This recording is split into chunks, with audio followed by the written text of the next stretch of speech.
so once again, we got to talk about an AOC town hall style listening forum getting shut down by angry protesters. This time in Astoria, Queens, where again, AOC was holding what has been described as a listening event. And let's just say that the angry New Yorkers who showed up to this listening event was giving AOC a taste of the left's own medicine when it comes to how they never let people from the right speak at events on college campuses. And that seems to be kind of what happened with AOC here. She got shouted down so much that she just wasn't really able to say much of anything. That is how angry these New Yorkers were. So without further ado, I'm gonna go ahead and roll the clips for you guys, the highlights, so that you guys can get the gist of kind of what went down here, and then I will chime in on it. Take a look.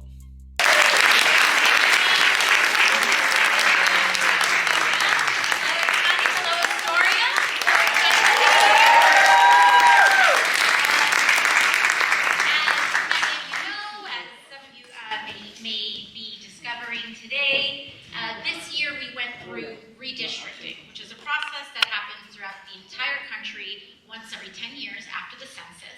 And is that how it goes? No, you're just talking nonsense. You're not answering questions. So if I don't have butt sex, I can't have a place to live. Oh my God! Shut up! Boo! That's what you're saying, right? That's what she's saying. She's saying it's housing for LGBTQ. and sir, your sexual orientation We've been sitting here for an hour and she's not answering anything.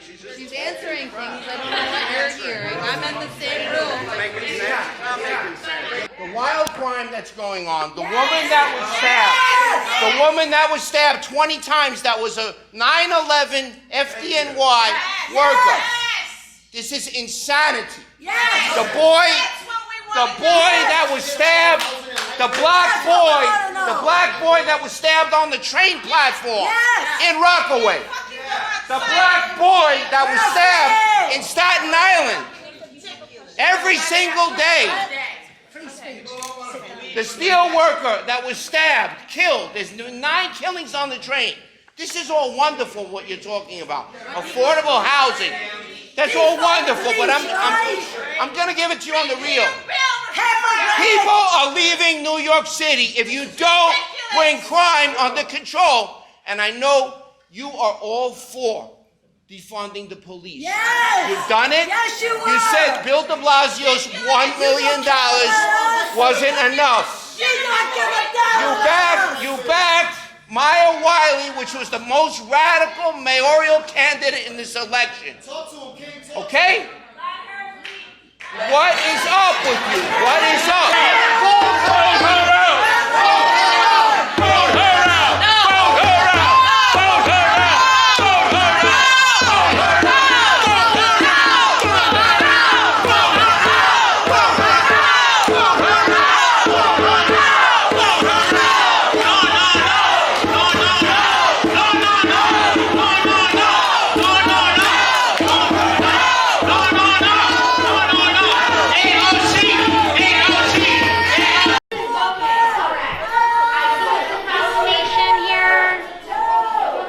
okay.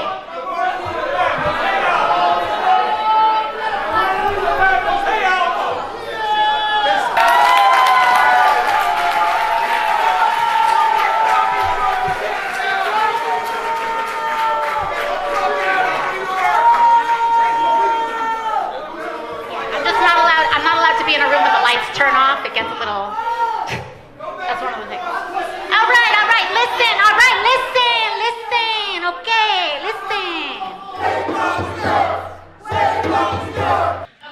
you ready? We gonna act like grown-ups? We ready to win? It is shocking to me. Shocking to me that there are so many young people in this room that are setting an example for how to conduct ourselves, all right? AOC, why are you not at the border with the White House? Fake tears. Why are you not at the border? Why? Man, this ain't ask us why y'all been talking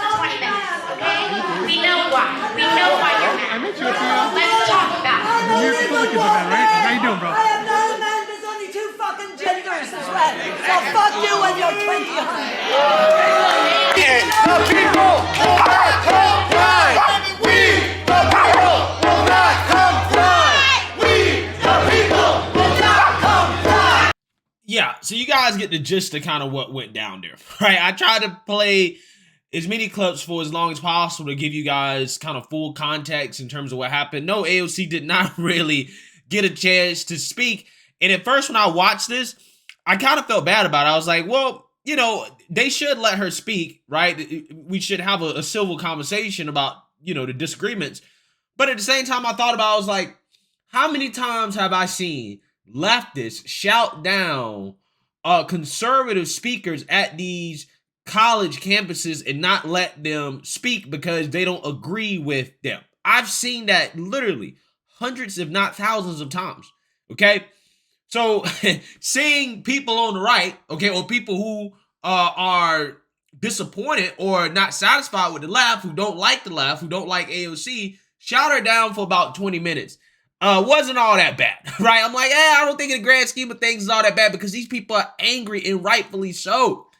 So when you come to a town hall meeting and you start talking about woke affordable housing, because that's what it sounds like she was talking about, right? She's talking about affordable housing. She probably was talking about it in the wokest way possible, probably talking about LGBTQ, all this other stuff.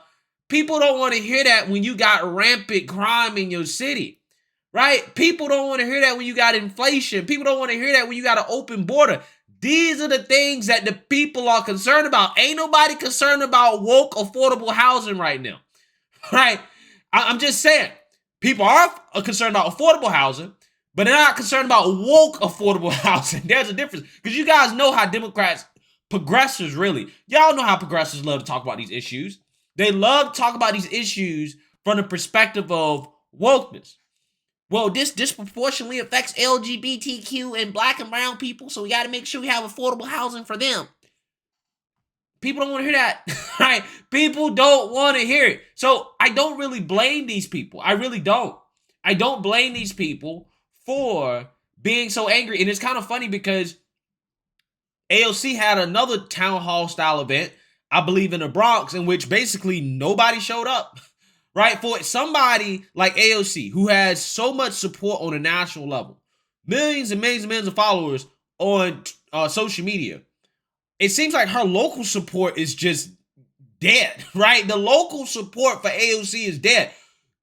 Nobody's showing up in support of her, right? She did have some people that were supporting her at this event, but it seems like it was a 50-50 crowd, right? It seems like she doesn't have as many people that are supporting her like she did when she initially ran for office, which tells you that a lot of people, probably in her district, in her city, are dissatisfied with her.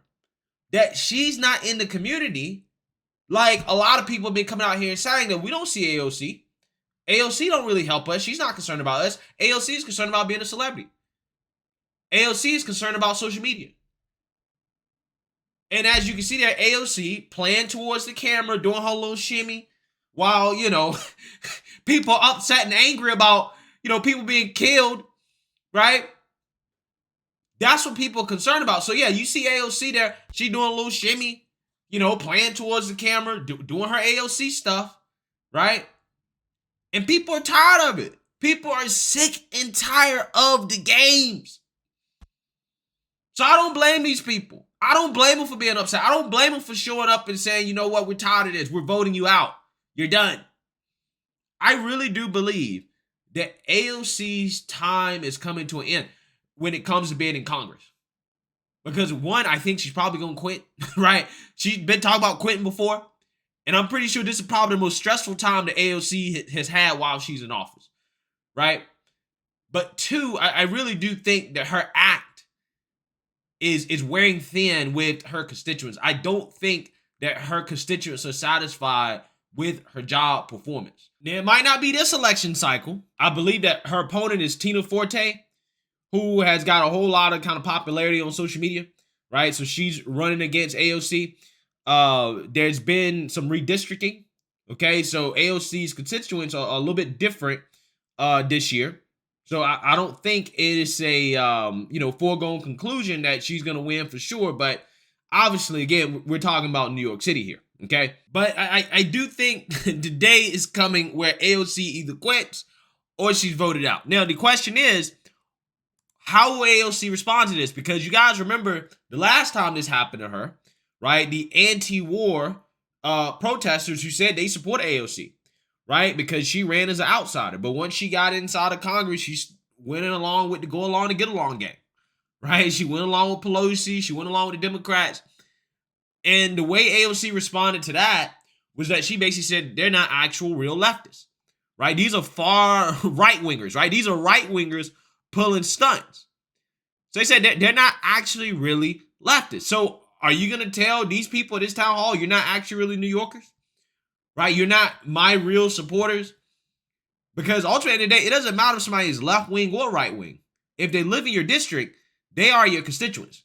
So it doesn't matter if they vote Republican, they still are your constituents. You are the representative of that district, not the representative of the Democrat Party for that district. You are the representative for that district. So I wonder how AOC is going to respond. Is she going to say they're not real New Yorkers? They're not my real constituents. They ain't progressives. They ain't Democrats. So therefore, it don't matter.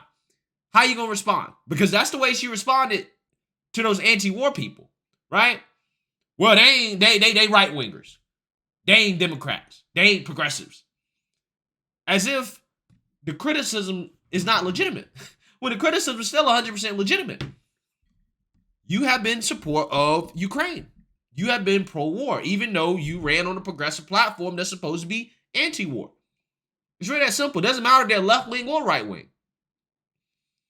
So we'll see how AOC responds. But I got to tell you guys, it is kind of glorious, right, to see the left get a taste of their own medicine in regards to not being able to speak at an event because they're being shouted down by people who disagree with them. So let me know what you guys think. Make sure you like, comment, and subscribe. Most importantly, share a Black conservative perspective. Peace.